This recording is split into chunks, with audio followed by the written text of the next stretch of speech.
আমার মালিকের তো আমি এখনো পাইলাম না। ওই মালিকের মোলাকাত কোথায় গেলে পাবো? পাগলের মতো হয়ে যায়। এখানে আসার পরে অন্তরের হালাত পরিবর্তন হয়ে যায়, এমন একটা হালাত তৈরি হয়। এরপরে এখান থেকে যখন যায়, অন্তরের মধ্যে শুধু ভাবনা, আমার মাওলায় কই, আমার মালিকের চিনলাম না। আমি আমার ছেলে চিনলাম, মেয়ে চিনলাম, বাড়ি চিনলাম, গাড়ি চিনলাম, টাকা চিনলাম, ক্ষমতা চিনলাম।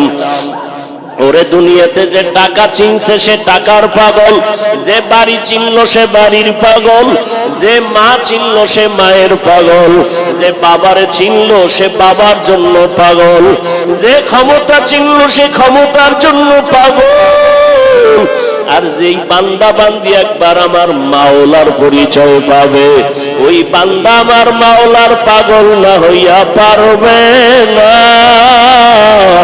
ওই বান্দা খানা খাইতেও গেলে তালাশ করবে আমার মাওলা, ওই বান্দা ঘুমাইতে গেলেও তালাশ করবে আমার মালিক। আমার মালিকের আমি রাজি করতে পারলাম কিনা খাইতে গেল তার চিন্তা। আল্লাহ পাক বলে, বান্দা এমন একটা হালাত যখন তোমার অন্তরে তৈরি হবে, আমি আল্লাহ কুদরতের দরজা তোমার জন্য খুলে দিয়া আমি আল্লাহ তখন দেখার একটা রাস্তা খুলবো। যদিও আমাকে সরাসরি দেখতে পারবা না, তবে আমি মাওলার কুদরতের ঘেরান তোমার নাকে এসে লেগে যাবে।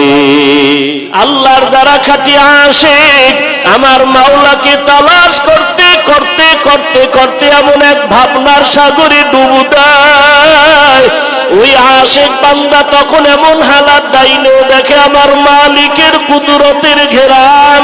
ওই বান্দা যেদিকেই থাকে আমার মালিকের কুদরতের ঘেরান। আল্লাহ পাক বলেন, ফাআইনামা তুওয়াল্লু ফাসাম্মা ওয়াজহুল্লাহ। এরে বান্দা তুই যেদিকেই তাকাও সেদিকেই তো আমি মালিক।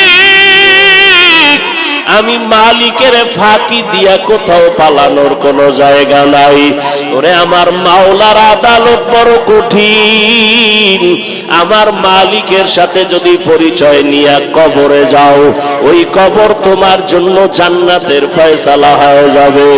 আর যদি মালিকের সাথে সম্পর্ক না নিয়া হাসরের ময়দানে দাঁড়াও, ওই হাসরের ময়দানটা হবে জাহান্নামের টুকরা। আল্লাহ পাক রব্বুল আলামিন বলবেন, ওয়ামতাজুল ইয়াউমা আইয়ুহাল মুজরিমুন। ওরে আমি মাওলার সাথে যাদের সম্পর্ক নাই তোমরা